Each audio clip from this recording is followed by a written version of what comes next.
Friends, today I am going to explain a very good supernatural horror Spanish movie, which has been released recently, Evil Eye or Mal de Ojo, which is directed by Isaac Esben.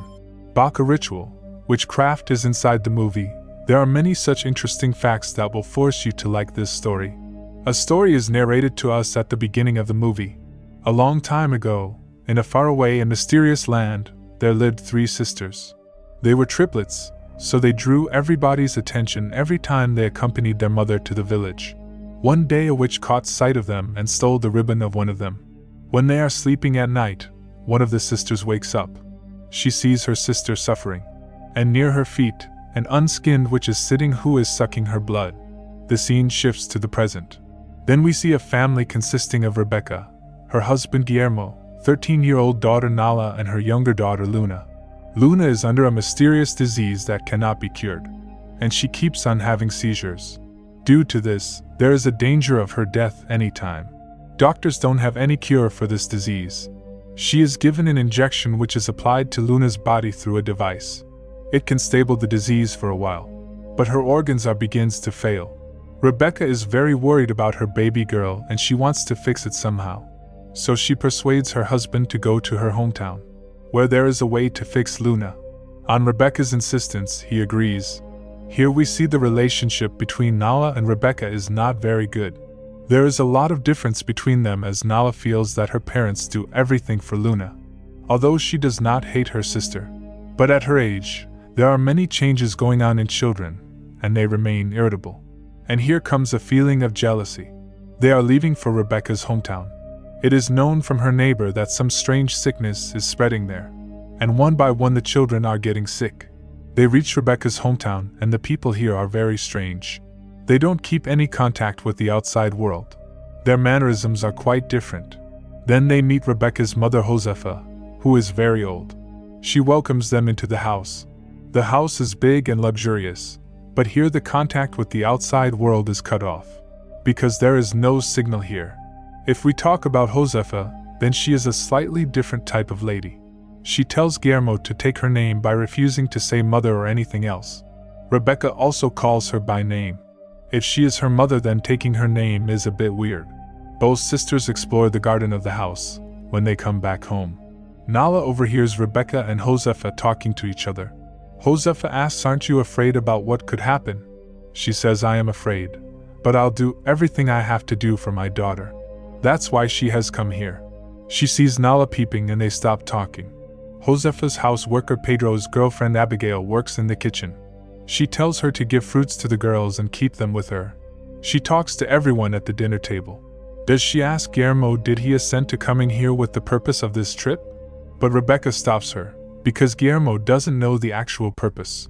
Those people also talk that the epidemic has spread in their buildings.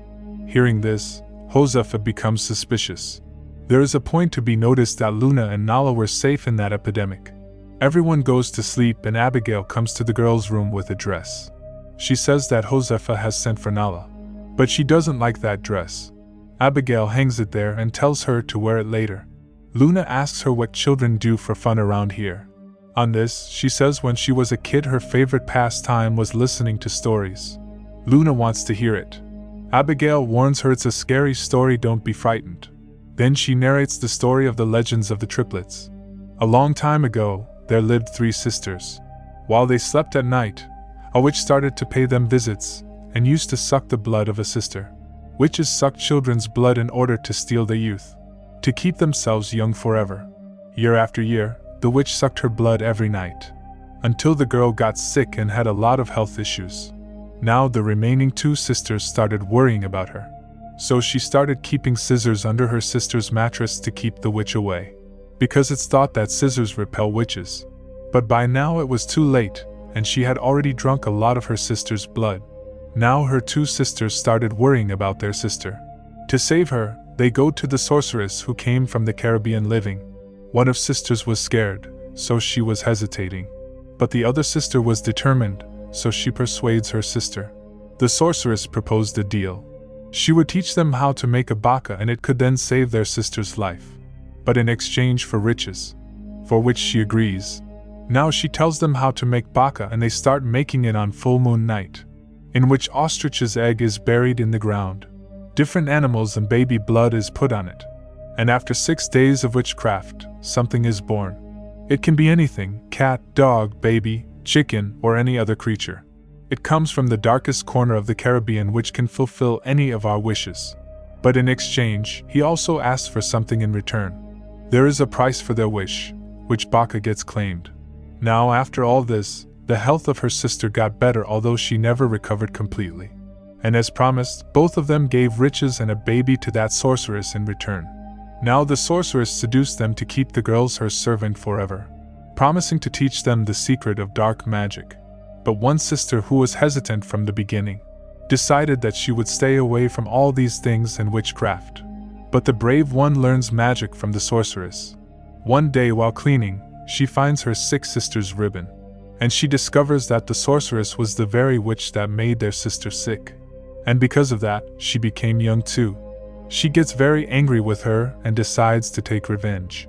Only then Rebecca comes there, and the story remains incomplete. She gets angry at Abigail for telling village stories, and asks never narrate such dangerous stories after today. Then she takes Nala downstairs and tells her that she has come to do whatever it takes to cure Luna. For that, she is going out for a few days with her dad. Until then, she has to take care of Luna. Nala gets very angry about this, but Rebecca somehow convinces her. At night, she also talks to Guillermo, who says that he does not feel right leaving the girls with Josefa. She also explains to him that it's only a matter of a few days, and they will come back, and anyway Josefa cannot harm anyone. Now they leave, and after saying goodbye, the next day Nala goes to the pool for swimming. Pedro tells that the pool is not clean, but he will clean it for her. Josefa also comes and gets angry at Nala for wearing a swimsuit. She tells her to cover herself, otherwise local people will think bad about her. Nala goes inside getting irritated. Luna is missing her parents, and Nala takes care of her. She tells her that they will be back soon, and she will also take full care of her sister in every situation. At night they are in the bedroom and Nala has not slept yet. Josefa comes there and chants some spells at them. This gets Nala very scared and she locks the door. The next morning she goes to the kitchen where Luna is having breakfast. She asks Abigail what happened next in that story. She refuses to tell, as Rebecca had refused. But they insist, and she continues the further story. One of the triplets convinced the other one that they should kill the witch. One night they went into her cabin and found the witch's skin inside a pumpkin. Witches take off their skin so they can fly. They take out the skin and wrinkle it with salt, because salt kills witches. They were waiting for her to see if their plan worked. When the witch came home after drinking blood and wearing her skin, because of the salt, she burned up from the inside out and died. But she cast the evil eye on them with her final breath. She swore that envy would consume them, and that would be their doom. Some days everything goes fine. Girls remember Baka and that he claims something in return. And he claims their mother's life, for which they feel very sad. The biggest sorrow was that they lost their own mother in a way unknowingly. After the tragedy, the one who wanted to stay away from black magic from the beginning kills Baka. The death of Baka made the triplets sick to the end of her days, while the death of their mother created a deep rift between these two sisters, estranging them forever. And one sister continued practicing dark magic, while the other one swore to stay away from it. Locals came to know that the triplets had turned to witchcraft, and they were forced to escape. So they run and hide, after which no one ever saw them. Nala asks if a witch can really be killed with salt. Abigail says it's just a story. But then Josefa comes to ask Nala did she ask Pedro to clean the pool. But here, when you want something you do it yourself. So she should clean the pool herself. She says that she will not leave Luna alone. Josefa gets angry at her. Then Abigail says she will take care of Luna. Nala keeps cleaning the pool till night, and when she comes home, Josefa says that the whole pool is not cleaned. So she has to clean the pool tomorrow also. Nala puts scissors below Luna's mattress. She feels hungry, so she went to the kitchen, but finds nothing edible from there. But there's something is cooking. When she checks, there is a Baka inside it. She gets shocked and runs upstairs. She goes to Josefa's room and finds witchcraft's goods there. A pumpkin is also there, inside it witch's skin is kept. Josefa, who is sleeping on the crawling chair, disappears and starts pulling her inside the pumpkin. but it was her nightmare from which she manages herself. When she looks at Luna, a witch is sitting beside her without skin. She is sucking blood from her leg. Seeing Nala, she runs away from there, and again she wakes up. So maybe it was also a nightmare, or maybe not. When she wakes up, she sees that Luna's health has deteriorated and Josefa starts taking care of it. But Nala does not have any faith in her, because Rebecca had called to know about the well-being of the girls. But here Josefa did not make her talk to them, and she lies that both of them are fine and playing outside while she was both inside. She is feeding food to Luna and Nala begins searching for signals on her phone. She gets signals in attic, but her mother's calls are on voicemail. She finds a photo album which she starts looking through. But Josefa comes and starts getting angry with her as to why she has come here, and angrily breaks her phone. Later, Nala and Luna look at the album which she has secretly brought into her room. There is an old photo of this house and the people who lived here earlier. In that album, there is a photo of 3 ladies: Rebecca, Josefa, and Grandmother Teresa. Nala wakes up middle of the night and sees Josefa sucking blood from Luna's leg. Then she faints her from her power. The next morning she checks Luna's leg and finds blood and wounds on it. This means the thing that sucks blood is absolutely true, and now she starts running away from home with it. When they go a little further, they find a strange worshipping and offering place. Then they proceed from there. Now they reach Abigail's cabin where Nala goes to seek help. But even there a strange worshipping place is seen. At the same time, she sees Abigail and Pedro getting intimate in a strange way. They are hurting each other, and she begins to feel that Abigail is also a witch. So she runs away from there. She comes to Luna, but her condition has started deteriorating. Josefa also comes there and brings both of them back home. Then cures Luna by giving her an injection. She blames her for Luna's condition. Nala says she knows everything and that she is a witch. Josefa says Abigail's stories have driven you mad. Then she imprisons her in the basement. Nala cannot leave, so she sits there. But only then Pedro comes to her and starts talking from outside. Abigail has sent her because she is worried about those girls. Nala says she is also a witch, but Pedro says it is not. Nala doesn't trust him, yet she tells him to take her out. But he can't even do that, so she tells him to keep an eye on Luna, so that Josefa would not do anything terrible to Luna. Now in the next scene, Josefa brings Nala out of the basement. She tells her that a tragedy has happened at the pool, although she herself has bandaged her face. When Nala goes outside, Pedro is found dead in the pool and Josefa says that it is all her fault, because she asked Pedro to clean the pool and he accidentally drowned. Nala doesn't think it is her fault. On coming home, she finds a blood bottle near Luna's hand. Her blood is being extracted by tubes. Josefa says Rebecca told her to extract blood for a sample. But this much blood, even I don't understand what is happening here. Josefa also told the police that Pedro had drowned. But Nala tries to convince them that Josefa has done all this and she is a witch. But the police officers do not pay attention to her words and leave from there.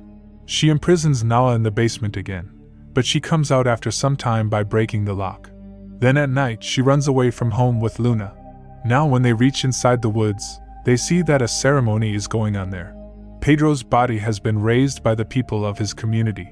Abigail kills herself, seeing which Nala gets horrified. Although all this will be a funeral ceremony of the community of Pedro and Abigail, because they got married 2 days ago, in which she burnt to death with him. Then in a scene, a lady wearing a mask is seen making a baka. Meantime, Luna's condition worsens and she dies. Baka is made, which was being made by none other than Rebecca. This is the ritual to save Luna that she has come to perform.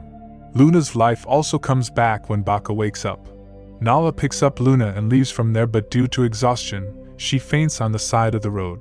But Rebecca and Guillermo see them on their way back, then come back to Josefa's house. At home, she starts talking to Josefa, but before that she made Nala unconscious by magic. And it's because she might tell Rebecca everything. Luna has recovered, but Nala becomes a little sick. To keep her safe, Guillermo decides to go back home and starts packing things in the car. Josefa and Rebecca talk among themselves about the Baka ritual. Rebecca gets into the car, but then she notices that Luna has a blood-suck wound. Seeing this, she understands everything. Meantime, Nala checks the album and the story becomes clear to her as she remembers the triplet sisters' story. Here is revealed an important plot of the film. As you remember that Rebecca used to call her mother by name, which was quite weird. The real reason behind this is that they were triplet sisters Teresa, Josefa, and Rebecca. Because of her illness, Teresa was dead. But Rebecca continued witchcraft and kept herself forever young, by drinking the blood of young children every night. And the third sister Josefa had sworn to stay away from black magic and hence she get old. But then she got jealous of her sister, as she remained young forever. So she broke her swore and performed a 6-day ritual, while Rebecca was out. And she became young only because of Luna's blood. That's why she had tied bandages, so no one would understand by looking at her younger form. Rebecca comes to confront her but she knocks her unconscious. She takes advantage of having a similar face.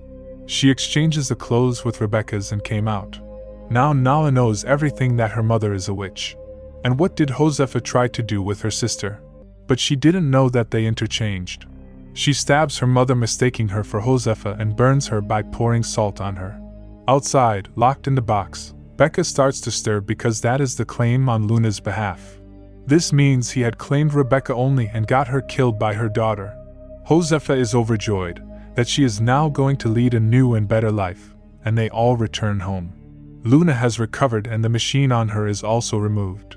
But Nala is not well and she has not even talked to anyone for the last 4 days.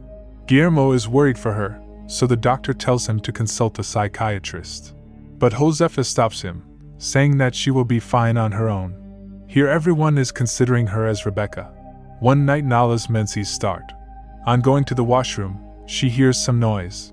When she checks, she finds baka made by Rebecca. But another shocking thing found is Josefa's skin. To keep herself young, she comes in her witch form by drinking blood. She tells Nala that the adult world is complex and fantastic. Today, when you enter womanhood, is the day you will truly begin to learn. Then she calls her Mamita. Hearing this, the ground slips under her feet, because Josefa only used to call her by the name of Mamita. She understood that she killed her own mother unknowingly. And Josefa is in the form of Rebecca. So friends, here the movie has come to an end. The curse of that witch has also been fulfilled, that envy would consume them, and that would be their doom. Now in the future, it will continue to spread in their generation as well. With this, the movie also ends here. I hope you like it. The movie is very straightforward, very simple. But the story has been shown as complex, which is quite good. I hope that now you have understood all things very well. So like the video, and subscribe if you are new to the channel. Thanks for watching.